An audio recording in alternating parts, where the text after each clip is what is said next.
आज का जो नेक्स्ट सेशन है वो उसमें मैं डिस्कस करूंगा ऑटो इम्यूनिटी। और auto immunity is also dysfunction of immune system, ये पहला पॉइंट होगा। और इसमें एक्चुअली होता क्या है, इसमें मेन जो लाइन है वो ये है कि जो हमारा एक्वायर्ड इम्यूनिटी है, एक्वायर्ड इम्यूनिटी क्या करता है, सेल्फ और नॉन सेल्फ सेल को इजीली डिस्क्रिमिनेट करता है इन healthy condition of immune system. ठीक है, इम्यून सिस्टम अगर हमारा हेल्दी है तो सेल्फ सेल है और नॉन सेल्फ सेल है, दोनों में इजीली डिस्क्रिमिनेशन कर लेता है। जैसे जो फॉरेन सब्सटेंस होता है वो नॉन सेल्फ होता है और जो बॉडी के सेल्स होते हैं वो सेल्फ होते हैं। तो इम्यून सिस्टम क्या करता है, फॉरेन सब्सटेंस को किल करता है, उसको डिस्ट्रॉय करेगा, उसको एलिमिनेट करेगा, उसको न्यूट्रलाइज करेगा, बट अपने सेल को वो कुछ भी नहीं करेगा। ठीक है ना, ये जो मैंने आपको बताया ये हेल्दी कंडीशन में होता है। बट ऑटो इम्यूनिटी के केस में क्या होता है, ये जो एबिलिटी है ये लॉस हो जाती है। सेल्फ नॉन सेल्फ डिस्क्रिमिनेशन जो है एबिलिटी, ये लॉस हो जाती है। और लॉस हो जाती है तो क्या होता है, बॉडी का जो इम्यून सिस्टम है वो इम्यून सिस्टम अपने ही सेल को मारना स्टार्ट कर देता है, अपने ही सेल को, अपने ही बॉडी पार्ट्स को ग्रेजुअली जो है मारना स्टार्ट कर देता है। और ऐसे में जो डिजीज होती है वो ऑटो इम्यून डिजीज होती है, ऑटो इम्यून डिजीज होती है। यहाँ पे एक बार आप देखिए, they result in an inappropriate response of immune system against self components and that is termed autoimmunity. ठीक है, अपने ही कंपोनेंट के अगेंस्ट जो है इम्यून सिस्टम वर्क करना स्टार्ट कर देता है। इम्यून सिस्टम में जो डब्ल्यूबीसी सेल्स होते हैं वो डब्ल्यूबीसी सेल्स अपने ही सेल को किल करना स्टार्ट करेंगे।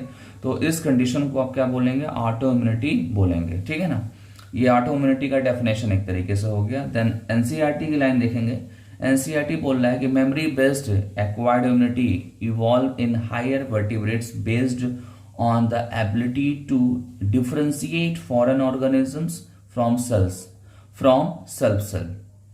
ठीक है ना, मतलब फॉरेन जो ऑर्गेनिज्म है, फॉरेन सब्सटेंस है, उसको डिफरेंशिएट करता है सेल्फ सेल से। ठीक है ना, ये चीज ध्यान देना होगा।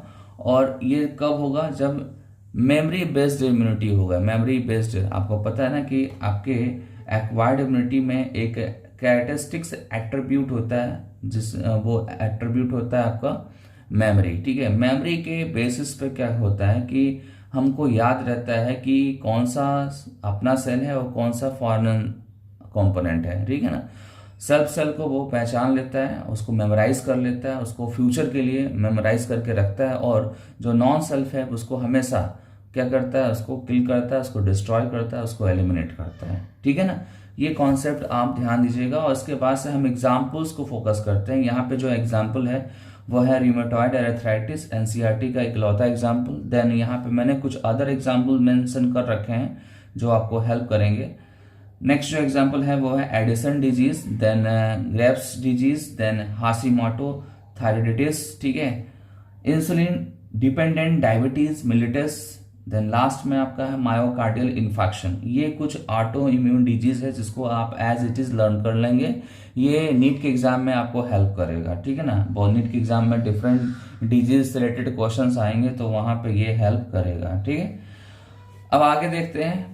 आगे कुछ कॉन्सेप्ट है, इसको ध्यान दीजिएगा। यहाँ पे कुछ एनसीईआरटी का पॉइंट है जो इंपॉर्टेंट है। पॉइंट है, we have no idea about discrimination of self and non self cell, only have two concept. मतलब हमको ये नहीं पता है कि डिस्क्रिमिनेशन जो सेल्फ और नॉन सेल्फ सेल का कैसे होता है, बट एनसीईआरटी ने इस पे दो कॉन्सेप्ट मेंशन किया है। एनसीईआरटी ने बोला है कि हायर वर्टिब्रेट में फॉरेन मॉलिक्यूल्स और फॉरेन ऑर्गेनिज्म दोनों को डिस्टिंग्विश करने की एबिलिटी होती है और ये एक्सपेरिमेंटली प्रूफ है, ये एक्सपेरिमेंटली प्रूफ है। ठीक है ना, मतलब आप सोचो कि फॉरेन मॉलिक्यूल्स और फॉरेन ऑर्गेनिज्म दोनों के अंदर डिस्क्रिमिनेशन कर सकता है, कौन करेगा, हायर वर्टिब्रेट्स का इम्यून सिस्टम, और ये एक्सपेरिमेंटली प्रूफ है। सेकेंड जो रीजन है वो ये है ड्यू टू जेनेटिक, मतलब जेनेटिकल लेवल पे जब हम लर्न करता है हमारा इम्यून सिस्टम, देन उसके बाद से वो डिस्क्रिमिनेट कर पाता है self and non self cell को। ठीक है, तो ये आपका ऑटो इम्यूनिटी फिनिश हो गया। ऑटो इम्यूनिटी में कुछ खास नहीं है, कुछ टर्म्स आपको ध्यान देने हैं यहाँ पे। Dysfunction of immune system word ये ध्यान देना है आपको। देन आपको memory based acquired immunity evolve in higher vertebrates based on the ability to differentiate foreign organism, ये लाइन ध्यान देना है, ठीक है ना। Self, non self, discrimination word आपको ध्यान देना है और एग्जाम्पल आपको ध्यान देना है, ठीक है ना। ये अगर आप ध्यान दे रहे हैं तो सारे एमसीक्यू क्वेश्चंस आपके सॉल्व हो जाएंगे।